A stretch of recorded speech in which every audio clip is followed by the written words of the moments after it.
लोगों का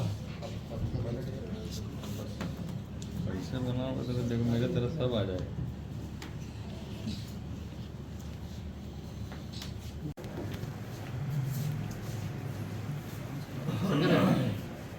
वैसे भैया से 1 मिनट खाली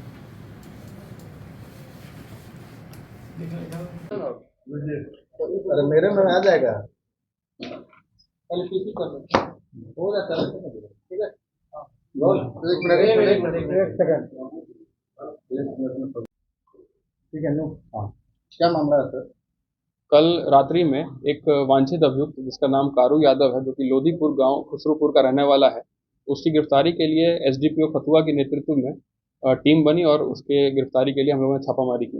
जब छापामारी करी तो जो अभियुक्त था, वांछित अभियुक्त कारू यादव और उसका लड़का हथियार के साथ अरेस्ट हुआ और उसके पास से एक राइफल मिली जो कि अवैध बिना लाइसेंस की राइफल है, वो मिली।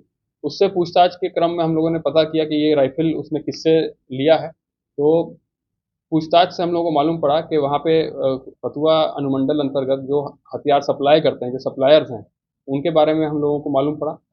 बारी बारी से उनके यहाँ रेड हुआ तो एक अभियुक्त उसमें अरेस्ट हुआ जिसका नाम अभिषेक कुमार है, जो कि बैकटपुर खुसरूपुर का रहने वाला है।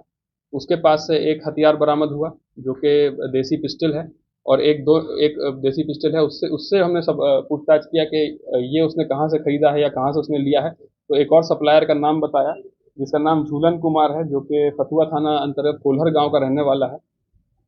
इसके यहाँ जब रेड किया रात में एसडीपीओ फतुहा के नेतृत्व में और खुसरूपुर और फतुहा की टीम ने, तो इसके पास जो गोदरेज का था अलमारी, उसमें खोलने के बाद एक 2 नाली राइफल जो कि अवैध थी वो मिली, एक देसी पिस्टल मिला, कुछ गोलियां मिली और एक जो राइफल में गोली बांधने वाला विंडोली होती है वो मिला। तो ये इस तरह से जो सप्लायर है फतुहा अनुमंडल में जो कि सप्लाई करते हैं हथियार, अवैध हथियार को, उसमें 4 व्यक्तियों की अरेस्टिंग हुई है। कुल इसमें 2 राइफल बरामद हुई हैं, 2 देसी कट्टे बरामद हुए हैं और कुछ गोली बरामद हुई है। ये अच्छी उपलब्धि है फतुहा अनुमंडल पुलिस पदाधिकारी के नेतृत्व में और इससे जो है अवैध हथियार के बिजनेस को उस अनुमंडल में रोकने में, रोकथाम में मदद मिलेगी। खोखा के बारे में क्या बताएं? और वही खोखा ये लोग रख लेते थे तो वो उसमें हम लोग को मालूम पड़ा।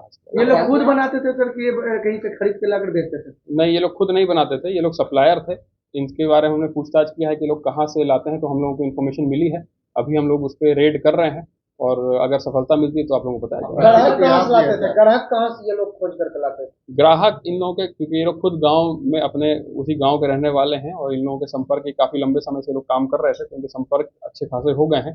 तो जिसको भी जरूरत पड़ती थी ये लोग संपर्क करते थे और एक चेन है इसमें जिसमें एक आदमी को संपर्क करे, फिर दूसरे आदमी से बातचीत करके फिर वो सप्लाई करते थे। बिल कितना होता था और अभी तक कितने सप्लाई कर चुके हैं? अभी तो हम लोगों ने जो पता किया है वो करीब 55 से 60 हज़ार के बीच में एक राइफल का दाम बताया गया है जो खरीद होती थी इसमें, और ये काफ़ी लंबे समय से कर रहे हैं। और ये स्पष्ट तो ये लोग नहीं बताए हैं कि कितने इन्होंने अब तक करे हैं काम। कहाँ से लोग लाते थे? ये अभी हम लोग इन्फॉर्मेशन नहीं डिस्क्लोज कर रहे हैं, हमने पूछताछ में हम लोग को मालूम पड़ा है। नहीं, हाँ, ये अवैध हथियार है, ये बनाए गए हैं अवैध तरीके से। ये जो इसमें जो कारोबार कर रहे हैं इसका, उसके बारे में हम लोगों को सूचना मिली है। अभी इन्फॉर्मेशन हम लोग डिस्क्लोज नहीं कर रहे हैं, उसके विरुद्ध भी छापामारी चल रही है। पर्पस क्या है हथियार रखने का? ये जो गांव में जो हम लोगों ने पता किया अभी तक, ये गांव में इनकी जो लोकल दुश्मनी वगैरह रहती है उसी को इन लोगों ने हथियार रखते हैं उसी चीज़ों के लिए। क्या ये लोग जमीन पर भी आने का इसमें भी इस्तेमाल करते हैं? अभी ऐसा कोई स्पष्ट हम लोगों को इसमें पूछताछ में नहीं मालूम पड़ा है, अगर इसमें मालूम पड़ेगा कार्रवाई होगी। इसका मुख्य सेवन कौन है?